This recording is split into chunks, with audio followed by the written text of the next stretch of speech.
नमस्कार दोस्तों, welcome to your wealth 91, your own YouTube channel for wealth creation in the long term. आज हम Camlin fine sciences का annual report का analysis करेंगे फॉर द फिजिकल ईयर 2020। अगर आप नए हैं तो please do like and subscribe to my channel if you enjoy the content. So without further adieu let's start. पहले स्टॉक प्राइस के परफॉर्मेंस को देख लेते हैं पिछले 5 साल का। It has decline by 10% if you only account till January of 2020, and this has not been a stellar performance. Stock और अच्छा कर सकता था, बट इस स्टॉक प्राइस के नॉन इंक्रीजिंग मूवमेंट का क्या रीज़न है ये हम समझेंगे while doing a fundamental analysis. तो देखते हैं कि कंपनी का बेसिक रेवेन्यू स्ट्रक्चर क्या है। प्रोडक्ट ब्रेकअप में aroma, shelf life, performance chemical and blends, इन तीनों कॉम्बिनेशन, इन चारों सेगमेंट में कंपनी है। ऑलमोस्ट सब में बराबर लेवल का स्टेक है, minor differences here and there. Company का majority of the sales rest of the world से आता है एंड इंडिया से सिर्फ 12% आता है। So that is a very interesting and important point कि companies is a primarily an exporting based company. Company के बारे में बात करें तो Camlin started in 1931 in Mumbai, and it went into manufacturing of stationery products and other things like geometry boxes, etc.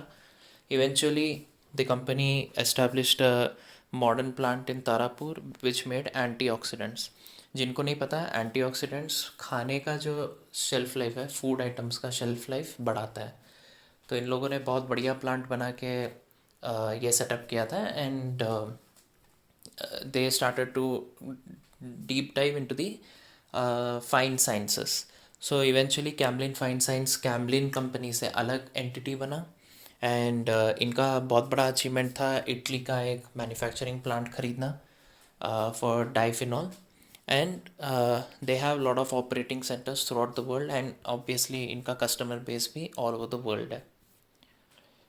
तो इनके 4 business verticals हैं जैसे हमने देखा था, but let's quickly go over it. Shelf life solution is basically antioxidants जो कि product का शेल्फ लाइफ बढ़ाता है। इनका ब्रांड नेम है Xtendra and NaSure, and the chemicals that are used in antioxidant manufacturing is TBHQ, BHA. तो we have some idea about the first vertical, performance chemicals. Basically ये speciality chemicals होते हैं, और speciality chemicals में margin हमेशा ज़्यादा रहता है क्योंकि you are creating a chemical for a specific purpose, it is special, and this is a good thing. Bulk chemicals मतलब raw material derivatives of chemicals को बल्क केमिकल बोलते हैं, वहाँ पे बहुत कंपटीशन है। बट स्पेशलिटी केमिकल्स में despite high competition, margins are very high for this one reason, and they use TBC, MEHQ, CME, etc. for as chemicals. uh, Plus they also have a manufacturing plant for vanilla extract. तो apparently इनका जो vanilla plant है, vanilla extraction plant, ये company बहुत famous है उसके लिए, for vanilla, and we'll know why. So in the third vertical when you see aroma, उसमें वेनिला का बहुत यूज़ होता है for the smell, for the taste, etcetera, and aroma is also in high demand in develop countries. इन लोगों का बहुत बड़ा प्लांट है चाइना में फॉर दिस। लास्ट है हेल्थ एंड वेलनेस, इन्होंने रिसेंटली इस साल शुरू किया है this sector, and they are saying कि बेबी ब्लूमर्स एंड मिलेनियल्स को काफ़ी हेल्थ कॉन्शियस होने का ये है, that is they are being health conscious, so इसके लिए उन्होंने ये वर्टिकल बनाया है। तो समझते हैं इनका ग्लोबल प्रेजेंस कहाँ का है। Well, just a second. If you see तो India, Mexico, Europe, Brazil, China and North America, Wanglong is China, इन सब जगहों पे है। अगर हम देखें तो except for China everywhere else you will not find vanilla, सिर्फ चाइना में बनता है। एंड चाइना का जो मेट्रिक टन कैपेसिटी है, MT इस मेट्रिक टन, वो सबसे ज़्यादा है, it is 42,000 compare to all others. बाकी कस्टमर बेस हर कंट्री में क्या है उसका एक ब्रीफ मोटो दिया है, एंड दिस मेक सेंस क्योंकि ये कंपनी प्राइमरीली एक्सपोर्ट्स, या आई वॉन्ट से exports, I mean primary revenue बाहर के देशों से आता है, तो बाहर के देशों में प्लांट होना मेक सेंस। इनके जो चेयरमैन एंड डायरेक्टर हैं वो दिलीप दंडेकर एंड आशीष दंडेकर हैं। आशीष दंडेकर ने टेम्पल यूनिवर्सिटी से एमबीए किया है and he seems to have some experience in the chemical industry and with management other things. चलिए डायरेक्टर्स रिपोर्ट पे चलते हैं। So directors report says that जो चाइना में था, कोविड की वजह से चाइना का जो वेनिला मैन्युफैक्चरिंग प्लांट था उसको शट डाउन करना पड़ा। एंड वी ऑल नो कि वेनिला मैन्युफैक्चरिंग प्लांट का कैपेसिटी वॉज द हाईएस्ट। बाकी इंडिया में तो everything was operational and Dahej में they have set up a new plant for diphenol. Continuing with the report, they want to focus on the food and feed industry, and they feel that pets का काफ़ी increase हो गया है in the world. Lot of people are having pets and pets need good nutrition and good food, so they are also into this segment. Management discussion analysis पे आते हैं। Primarily they are saying कि chemical industry will reach $300 billion by 2026 at a growth rate of 4.8% from 2019 to 26। कहते हैं कि Indian chemical industry काफ़ी अच्छा कर रहा है। They are ranked 6th world में, 6th रैंक है केमिकल प्रोड्यूस करने का, 14th रैंक है एक्सपोर्ट्स का और 8th रैंक है इम्पोर्ट्स का। तो बाकी डिटेल्स दिया है and we need to see that speciality chemical constitute 22% of all the chemicals made in India, so that is good. Continuing with the management discussion analysis, वो बोलते हैं कि चाइना से इंडिया में केमिकल मैन्युफैक्चरिंग शिफ्ट होगा and हो रहा है in fact from past also few years because of various issues in China with pollution and trade wars. So this is a good news for India. And अगर आप देखेंगे तो all chemical industries like alkylamines, Deepak nitrite, Pidilite, ये सब ने काफ़ी अच्छा growth rate दिखाया है।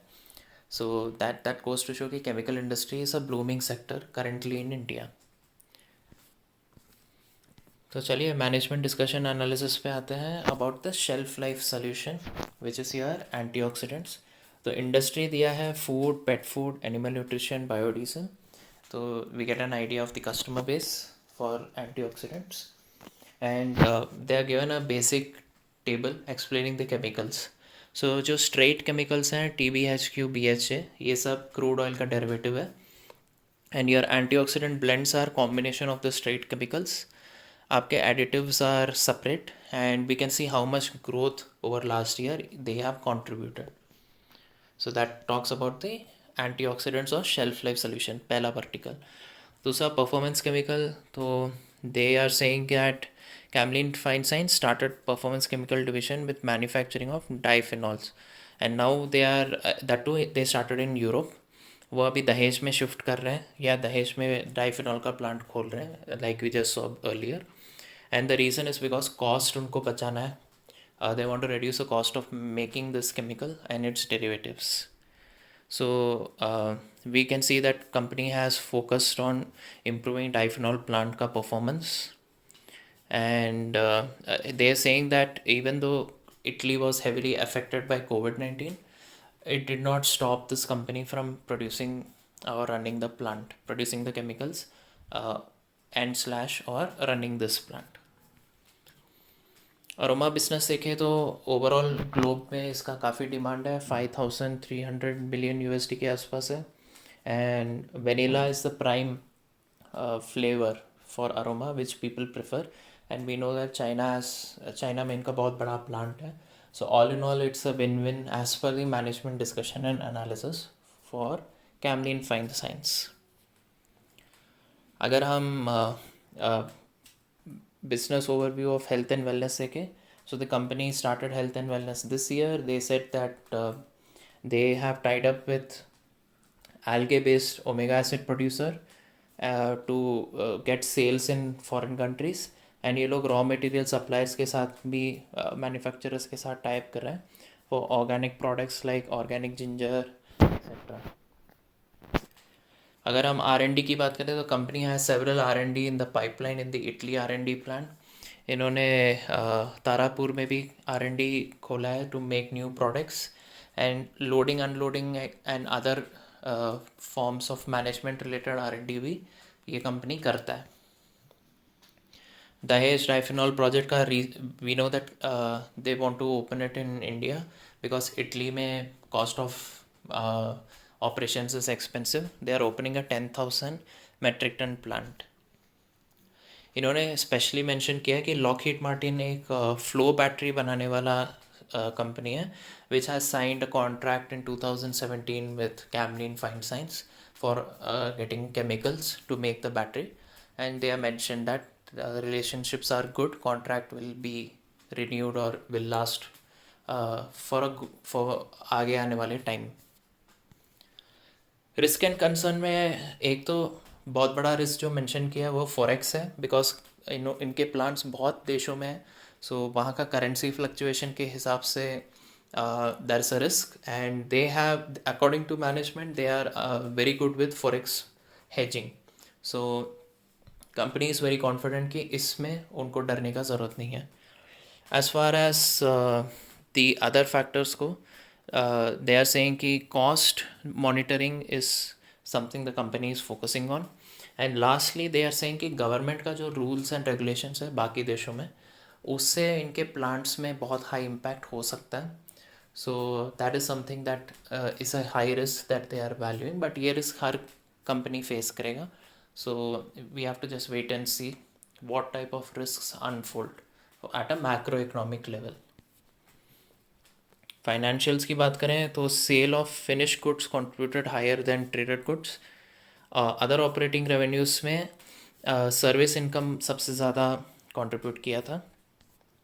अगर हम अदर इनकम देखें तो बैंक डिपॉजिट्स से जो इंटरेस्ट मिला है that contributed a lot. Rest of the income is marginally less, insignificant भी बोल सकते हैं. So we'll not deep dive into that right now. Domestic और एक्सपोर्ट्स में we can see exports is forms a majority of the sales. चलिए इस company के sales के बारे में बात करते हैं. We can see a graph which is going up, that is a good sign. Sales ऊपर रहे तो बहुत अच्छा होता है. तो चलिए from a revenue point of view, sales point of view तो अच्छा है. That's see year on year growth rate, उससे असली पिक्चर पता चलता है. So my thumb rule for YoY growth rate is that sample space का एटलीस्ट 70% को 8% year on year growth rate से ज़्यादा होना चाहिए. That is according to me sign of a decent performing company. We can see that only 1 year that is 16 में -12% है, बाकी सब जगह पे it has done above 8. So from that angle this looks very good. Raw material as a percentage of sales, दो चीज़ें important है. ये रॉ मटेरियल में जो नंबर्स हैं ये इंपॉर्टेंट नहीं है. आई टेल यू भाई, मान लीजिए ये 70 की जगह 40 होता तो भी फ़र्क नहीं पड़ता. हमको ये देखना है कि क्या over the past 9 to 10 years ये रॉ मटेरियल स्टेबल है, that's first thing. And declining trend में है कि नहीं. अगर बढ़ रहा है तो मतलब रॉ मटेरियल का खर्चा बढ़ रहा है. Company is not very good at cost management. अगर बहुत स्टेबल रेट से बढ़ रहा है तो इट इज़ ओके. एकदम शार्प इंक्लाइन डिक्लाइन हुआ तो it's a problem. So here we can see कि स्टेबिलिटी है, दैट्स गुड. ऐसा वाइड फ्लक्चुएशंस नहीं है and it's almost on a declining trend. 70 से 53 आया है, lowest was 47. So I would say it is okay, okay to good. A company has a strong hold on the raw material. Other income, as a thumb rule for me, I feel 15% of net profit से ज़्यादा नहीं होना चाहिए. Clearly that is not the case here. Majority of the sample size is greater than 15%. In fact 73% in FY18 is a very bad figure. Let us understand कि इसका net profit था क्या जो कि इतना बड़ा income आया FY18 में. एंड नाउ वी अंडरस्टैंड इनका जो नेट प्रॉफिट था वो नेगेटिव में था. इन्होंने प्रॉफिट के जगह लॉस किया है FY17, 18 and 19. Guys net profit margin is also not good, looking good for this company. Net profit margin में भी दो चीज़ें देखना है, स्टेबिलिटी एंड इम्प्रूविंग ग्रोथ. तो इसमें दोनों ही नहीं है. एक तो स्टेबिलिटी भी नहीं है, ऊपर से ज़बरदस्त डिक्लाइन हुआ है. Fundamentally speaking that this is not a good sign for the company. Net profit and cash flow from operations देखते हैं. So I won't explain the difference between net profit and cash flow from operations. I have explained it many times in my past videos. आप please ITC का video refer कीजिए, fundamental analysis, और any other video in the playlist you will find some examples where I have explained it in detail. अभी I have not started fundamental analysis का video lecture series, as in I am just covering annual report analysis. But how to do fundamental analysis and how to understand these numbers, उस पर मैं अलग सा video बनाऊंगा, video series बनाऊंगा. So that should be really useful and helpful to you know get idea of the company.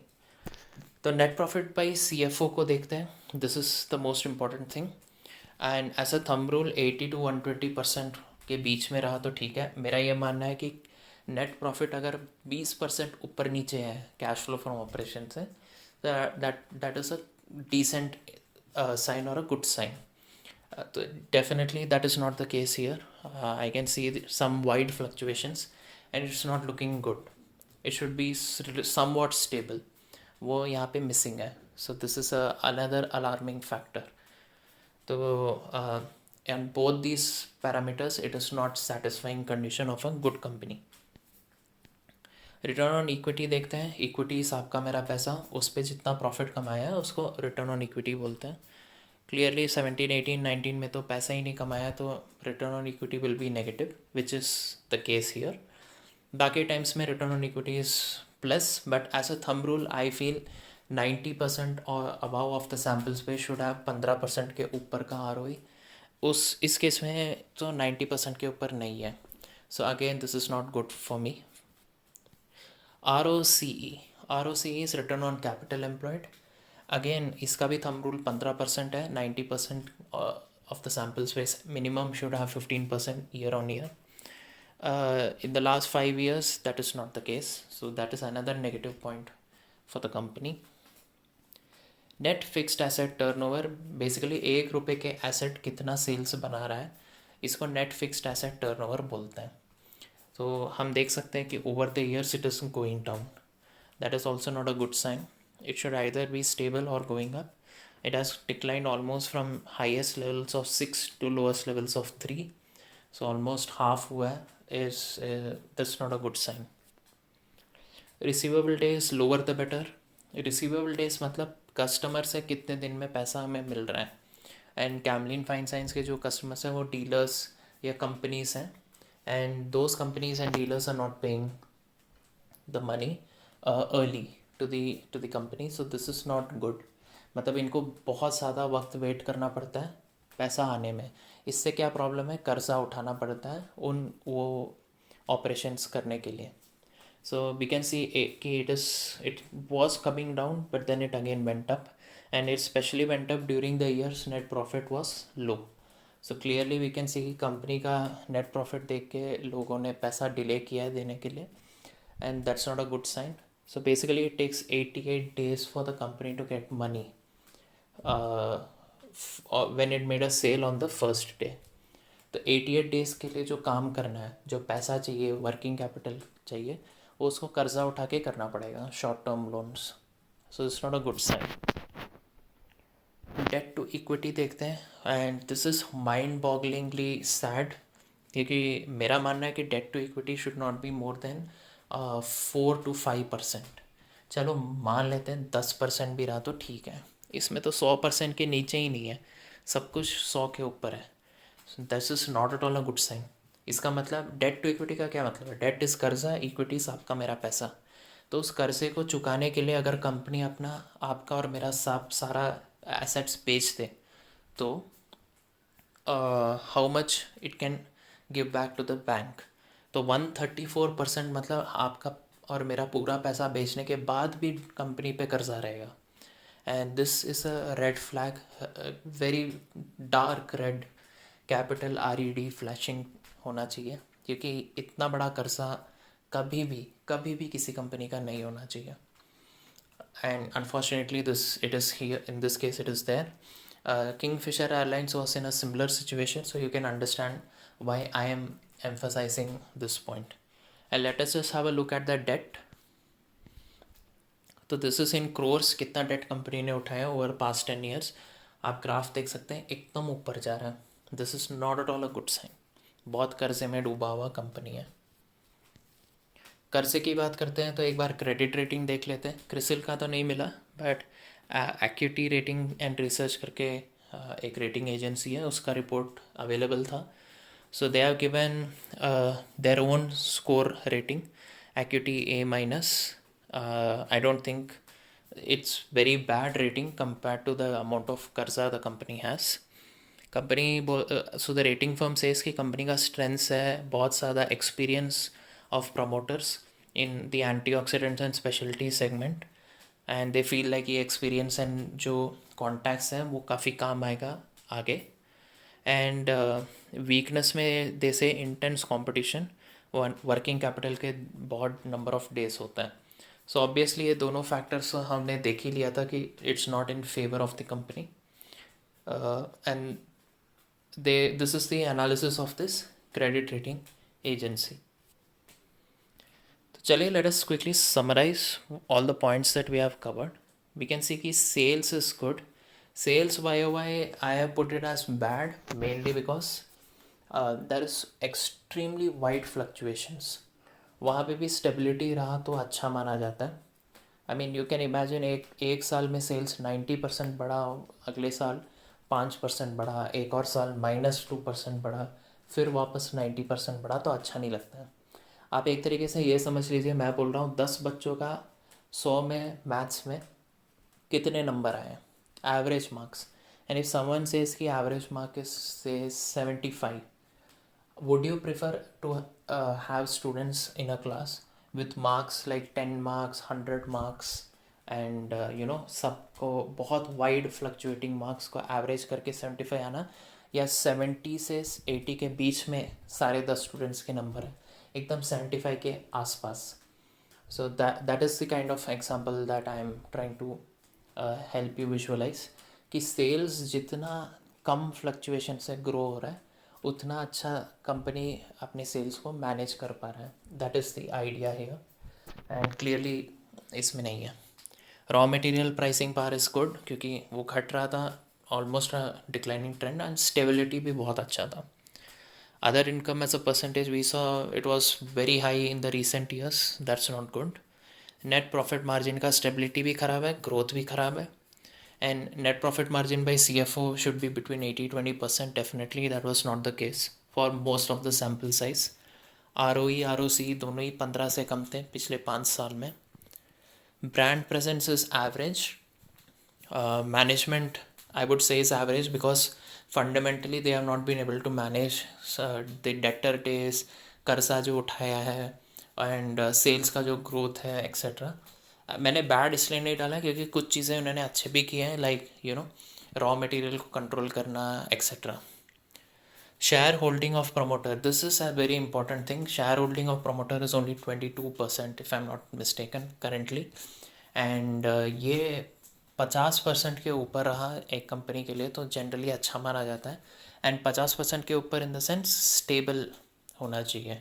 It should not be like पहले 80 या 90 था फिर 50 हुआ, ऐसा नहीं। 50 टू मतलब basically the change over 10 years should not be a big number. Steady decline या increase is fine. Business growth का opportunity I would peg it as average, mainly because competition बहुत इंटेंस है, एंड ये जितने sectors में है, इसका जो वेनिला सेक्टर है which is for aroma mainly, that उसमें maybe it is going to do extremely well, but speciality chemicals में जो कंपटीशन है specially in India, we have amazing companies and it's very difficult to compete with them. And बाकी antioxidants I am not sure, shelf life को बढ़ाता है, but उसका कितना margins and business opportunities का ग्रोथ है, it is a question mark, but it seems that it will do well in the aroma and your antioxidant sector. So that's why I've given it as average. High impact of government on business. So here we are not talking about Indian government, we are talking about governments in different countries. ये management ने खुद अपने risk में बताया था कि बाकी government के लॉ एंड रेगुलेशंस का कुछ भी इम्पैक्ट हो सकता है बिजनेस के आउटकम पे, so that is definitely a risk for the company. Innovation में I given it as good because they are not just doing product innovation, they are also into process innovation, like loading unloading का हमने example देखा था. Credit rating is bad क्योंकि credit rating does not say anything specially good or anything which shows a strong advantage to the company. Net fixed asset turnover या net asset fixed turnover is again bad क्योंकि घट रहा है, बढ़ना चाहिए. Receivable days is average. Why I'm saying क्योंकि थोड़ा सा in between चल रहा है. So guys, all in all, I would give as an opinion or giving my 2 cents, I would not buy this company. मैं इस शेयर पे निवेश नहीं करूँगा फ़िलहाल. एंड जिन्होंने अभी तक निवेश कर रखा है मैं उनको ये नहीं कह रहा हूँ बेच दीजिए या कुछ भी, because again disclaimer, I am not registered with SEBI. मैं आपको लीगली एडवाइस नहीं दे सकता हूँ, मैं सिर्फ अपना ओपिनियन शेयर कर सकता हूँ, वो भी एजुकेशनल प्लेटफॉर्म पे एज एन एजुकेशनल कंटेंट.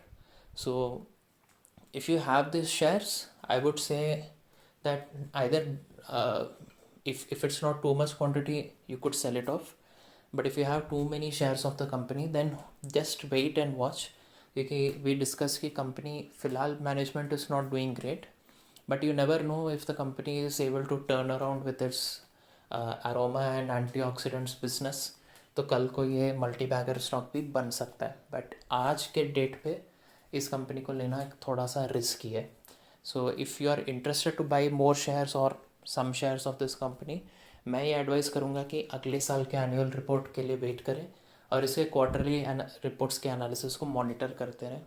अगर इसमें स्टडी इम्प्रूवमेंट एंड प्रोग्रेस दिख रहा है एंड हमें एक अंडरस्टैंडिंग मिल गया है कि कौन से सेक्टर्स या वर्टिकल्स फ्यूचर में बढ़िया ग्रोथ देगा, तो हम कॉन्फिडेंटली उसमें निवेश कर सकते हैं. सबसे बड़ी बात जो देखने टू वॉच आउट फॉर इस कंपनी का कर्जा. जिस वक्त कंपनी का कर्जा घटेगा आप समझ सकते हो कि company has started following good management practice and actually पैसा कमाने लगा है. तो let's see how the future of this company unfolds. आज के लिए इतना ही दोस्तों. आई होप आपको ये कंटेंट पसंद आया हो. Do like and subscribe and let me know in the comment section आप और किन कंपनियों का एनालिसिस देखना चाहते हैं. Thank you. See you in the next video.